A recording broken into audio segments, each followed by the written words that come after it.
Hello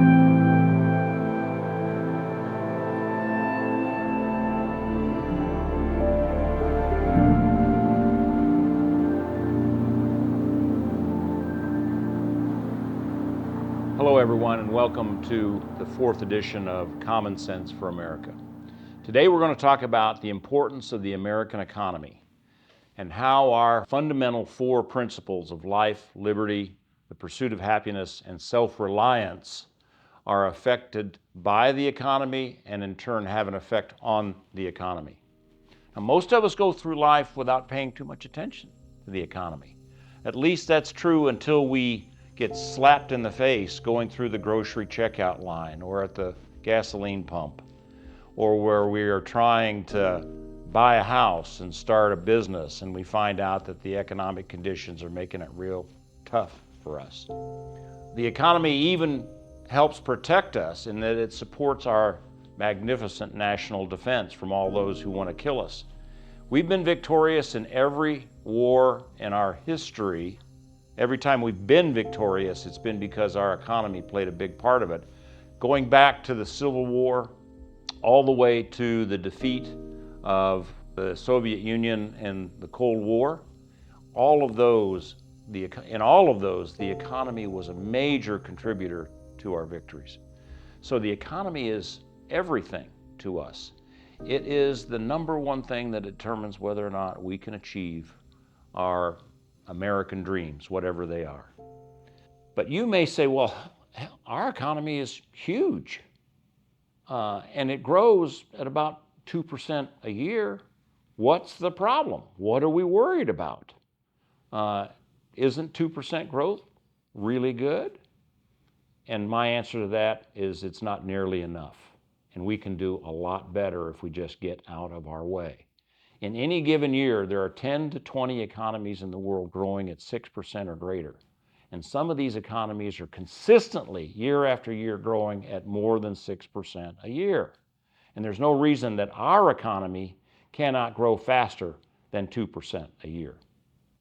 Now, Milton Friedman and his wife Rose, who wrote Free to Choose and Capitalism and Freedom, they point out in their books that we are blessed with the two most crucial ingredients for happiness and prosperity. And that is a combination of economic freedom and political freedom. Now, we are one of the few nations in the world that have both of those in abundance. And that creates the opportunity for prosperity and happiness in our country. But we can do so much better. We can grow faster. We can have a better economy, which can create all kinds of opportunity, more opportunity for our people. Now, we're going to talk today about 5 key areas where government, of one form or another, can enhance the economy and therefore enhance life, liberty, the pursuit of happiness, and self-reliance, our fourth key principle of government. So there are 5 key areas where government in its various forms can really have an impact on the economy. One of those is to create more certainty in the business environment and in our culture. Another is to dramatically increase productivity. A third is to increase the population. A fourth is fiscal responsibility on the part of government. And the fifth is simply to tell the truth. So let's talk about these in order. Let's talk about certainty first. No one will invest if they are very uncertain about the future. No one will invest, whether it's an investment in plant and equipment, it's an investment in getting a college degree, buying a tractor. No one will invest if they're very uncertain about the future. And so government can do a lot to create more certainty in our environment, to make us feel better about the future so that we feel better about making investments, about hiring new employees, about making an investment in buying more land, more plant and equipment, and so on. Now, how does government do that? Well, first and foremost, government needs to get away from changing our tax code every 2 years or every 4 years when we vote in a new Congress or a new administration. This uncertainty is very, very bad for business. And right now, we're anticipating a congressional election and a national election for president, and we don't know what impact that's going to have on our tax laws and what impact those new tax laws are going to have on business. We really need to get away from this constant changing in our tax code and get to a system whereby our tax code is the same year in and year out, a tax code that's well thought out, that does the job, that enhances the economy and enhances our personal freedom, our ability to pursue our happiness. Now, we talked about changes to the tax code in detail in our last episode. And you can go to the link on the screen now to review that last episode. And with all of this, we would give the economy an enormous boost in productivity. But productivity is only one half of the formula. Growing the economy, growing the population is another part of growing the economy. And we discussed in episode number 2 a change to our immigration system to address the crisis at the southern border and turn that crisis into a tremendous advantage for our country. Another common sense thing that government can do to promote the economy is to have law and order. Lawlessness absolutely destroys confidence in the local economy, and it destroys confidence in investment. And right now we have lawlessness that's creating grocery store and drugstore deserts in major cities because mob shoplifting is going unaddressed or inadequately addressed by local law enforcement.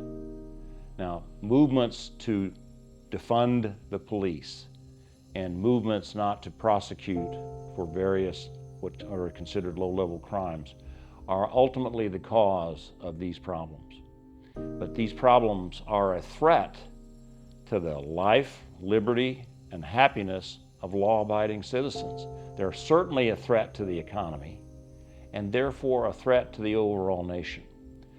Justice departments must enforce the law, and they cannot selectively enforce the law based on their personal views as an officer of the Justice Department. They must swear an oath to enforce the law regardless of their political views. They must swear an oath to defend the Constitution, and those members of the Justice Department that do not honor that oath should be removed and potentially even prosecuted.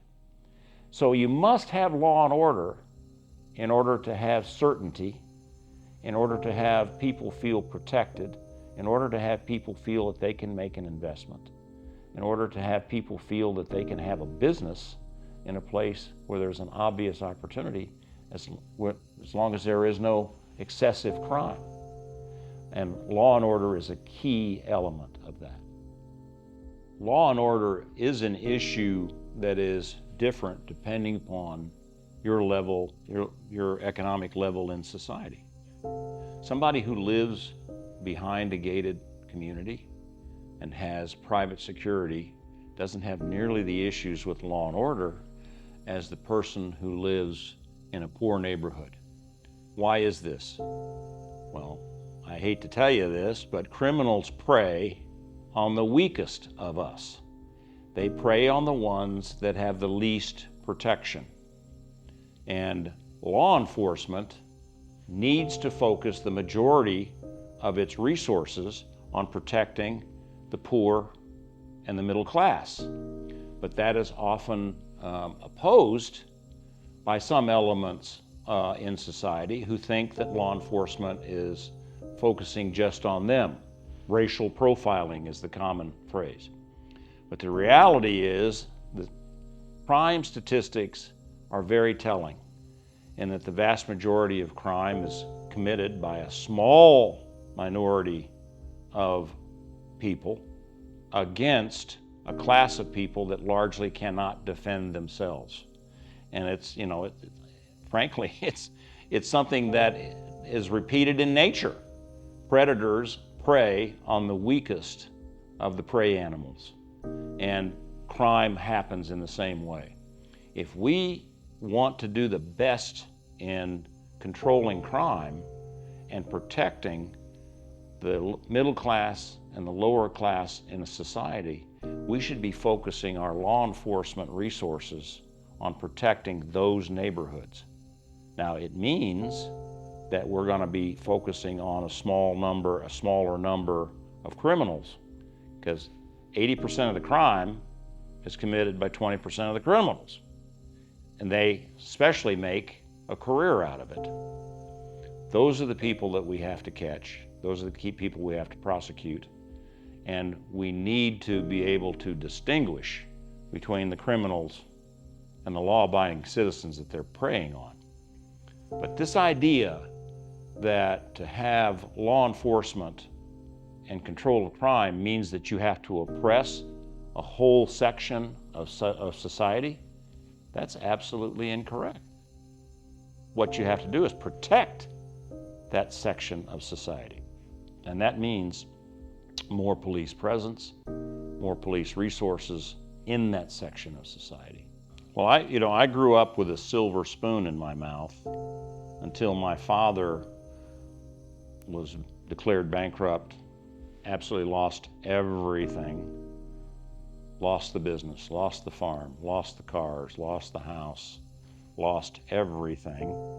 And I went from being pretty much welcome in my hometown, pretty much welcome everywhere, to being accosted on the street by people saying, "When is your father going to pay me?" And getting any kind of car to drive became a real problem. And I had a terrible beat up jalopy. I literally had to tie one of the doors shut because the locks didn't work. And that old car attracted a lot of police attention. And I got pulled over for all manner of things. The taillight isn't working, what's this door? What's with this door? What are you doing in this neighborhood? You name it. And I got thrown out of some places because I looked like I didn't belong there. One guy threw me out of a grocery store in Colorado because he thought I was an Indian. Another guy made me eat in the back of a restaurant because he thought I was black. One of the most important influences on my life was my mother's maid, who was my surrogate mom for many years, for at least 5 years of my young life. And she happened to be black, and she was very important to me. She was a wonderful woman. She was a strict disciplinarian, but she was my surrogate mom, and I really came, to be very, I loved her. And so one of the things that taught me that the color of her skin didn't make any difference to me, and therefore the color of other people's skin didn't make any difference to me.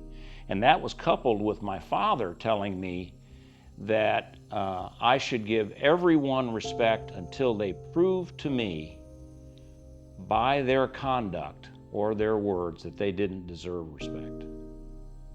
Now, I tried to do that all my life, but I found that there are a lot of people who don't believe that. There are a lot of people who take one look at you and want you in the back of the restaurant or tell you to eat behind the barn or whatever.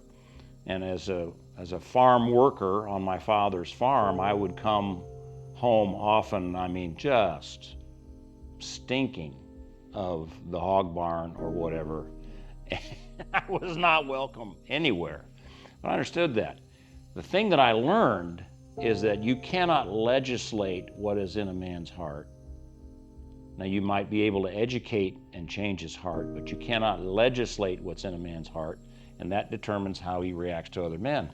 And in the case of law enforcement, you have to understand that law enforcement is day after day after day exposed to the worst of society. And there are professional thieves out there. There are people who just refuse to make a regular living. But there are also people out there who work their tail off just to get by and put food on the table, who would never steal a dime. And I've met those people too. And how is it that law enforcement can distinguish between them when day after day after day they're exposed to the worst? And then suddenly they've got to be able to recognize these people who are of extraordinary character. They're very poor. Obviously they look poor. They maybe don't even sound the same. But how are these policemen supposed to distinguish between them? It's a very, very difficult job. Very difficult job. And yet there are a lot of policemen who are really, really good at it. And then there are some policemen who are just, they got the job so they could wear the uniform, carry a gun, and order people around. That's a great burden for law enforcement. But that is not an excuse not to have law and order. Without law and order, you don't have anything. The economy will absolutely fall apart. And so we must accept these problems, these symptoms of these problems within law and order and within the justice system, and we must fix those, and we can't fix them by throwing the police away. We cannot fix them by not enforcing the laws. We must fix them first and foremost by having the Justice Department at the national, the state, and the local level committed to enforcing the law as the law is written. Now, if they don't like the law, if they think the law is wrong, and a lot of law enforcement today says, well, man, this law is really bad, they need to bring that up, and their legislatures need to address that. That's the process that we go through. We should not allow the Justice Department and the law enforcement to selectively, I'm going to enforce this law, but I'm not going to enforce this one. I'm going to prosecute him, but I'm not going to prosecute her. That's not acceptable. But you have to understand, law enforcement is a very, very difficult thing at the street level, let alone, in the courts. It's a very difficult thing. And we can't be satisfied with just half measures. We as taxpayers, we as voters, we have to demand more. John Hancock, Samuel Adams they were two key parts of what the British colonial government thought was an organized crime ring. And they got into the freedom movement by first avoiding what they thought were excessive and unfair taxes imposed by the British government. But the British government first thought they were an organized crime ring. They didn't think of them as traitors to the crown or revolutionaries until way into the revolutionary movement. And so, a lot of reform, a lot of government reform may actually begin with lawlessness. Stephen Biko, Nelson Mandela, and others in South Africa, they had to break the law in order to make their voices heard. Martin Luther King never broke any terrible, never violently broke the law, but he broke the law by marching without a permit, by assembling without a permit against local orders. And of course, finally we saw the outcome of that. We saw the culmination of 200 years of 100 years of post-Civil War discrimination finally start to go away. So I agree, there is an element of lawlessness in the evolution of a better union, of a more fair and equal union. I agree with that. But that doesn't mean that lawlessness for lawless sake is acceptable. And I don't in any form or a way want to forgive this massive shoplifting that we see. I don't want to forgive people walking down the street and out of nowhere just turning around and slugging the person next to them on the sidewalk and thinking that was funny and let's go on with that. I don't want to forgive the guy who carjacks a car and has it stripped in 20 minutes, and that's the way he makes his living. I don't want to forgive any of that. And I think we have to focus on law enforcement, but justice departments have to be rigorous in enforcing the laws that are on the books, and they can't be selective about that, and they can't be corrupt in how they do it. And that is something where we've gotten away. We've lost our way on that recently. I lived for 4 years. I lived in Singapore, traveled all over Asia, but was based in Singapore. And I went to Singapore when most of the world considered Singapore a police state. And it was at that time, Singapore was still led by its very first Prime Minister, Lee Kuan Yew. And I read his 2 books, and he talked about his sense of the justice system and how it was shaped by 2 things. 1, Japanese occupation when he was a teenager, and 2, his law degree from Oxford. He had both, and he also had an engineering degree and a math degree from Oxford. The guy is brilliant. But he described how as a teenager he watched from his window as the Japanese patrol came by in a Jeep and found all of the old men of his neighborhood sitting out next to the road, smoking, drinking tea, talking about the issues of their neighborhood, deciding what should be done in the neighborhood. And the Japanese officer, through an interpreter, said, "Hey, there is a dawn to dusk curfew. You're not allowed to be out at this hour. You must go back into your homes, and the punishment for violating this can be death." So they all went back into their homes. The guy drove off. And they came back out and they said, it's just like the British. You know, who's going to pay any attention to them? Blah, blah, blah, blah, blah. The next night, the very same officer came by and they were out there chatting it up, etc. And he beheaded the 4 of them right then and there. Stuck their heads on the wrought iron gate. Now, the lesson that Lee Kuan Yew took from this is that immediately everybody paid attention and followed the curfew. And the lesson he took from that was when punishment is swift, and he called it proximate to the crime, and punishment is certain, then there is a true deterrent for crime. And he shaped the justice system of Singapore. When he finally became the first Prime Minister of Singapore, he shaped the justice system to be exactly that. If you commit a crime, you're going to trial within days, not weeks or months. And if you are convicted, there is a very, very limited opportunity to appeal, and then you're going to Changi Jail. And people said to him, "Oh, Changi Jail is so harsh, it's terrible, it's terrible." The international community objected to it, and he would agree in interviews, "Yeah, it's terrible. And I hope nobody commits a violent crime so they don't have to go there." It was his point. He wanted it to be terrible because he wanted it to be a deterrent. Now, he had a system of English law that was followed in the courts, but it was swift and it was certain, and it was a real deterrent to crime.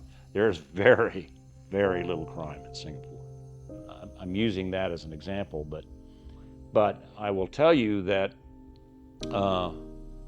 light punishments for crime is no deterrent whatsoever.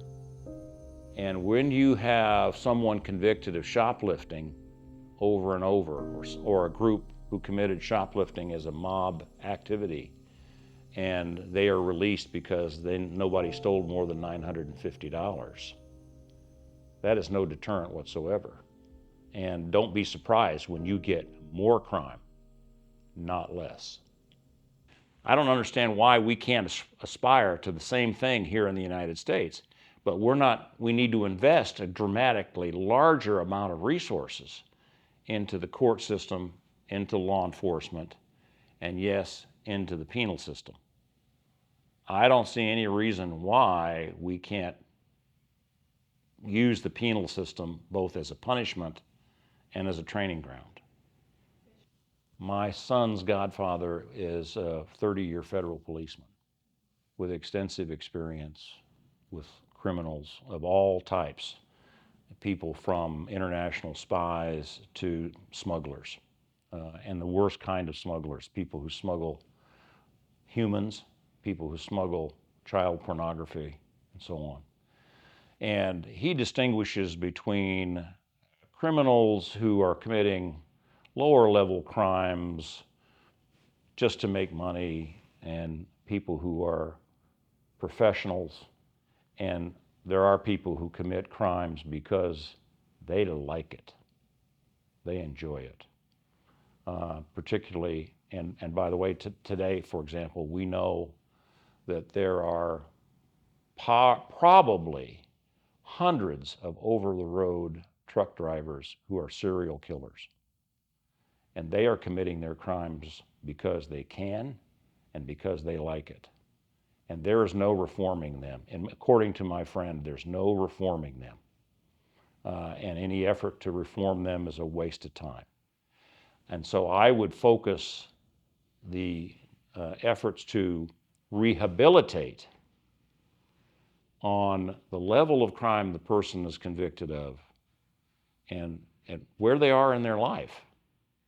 Frankly, if you tried to rehabilitate me as a 70-year-old professional criminal, I'm sorry, that horse is already out of the barn.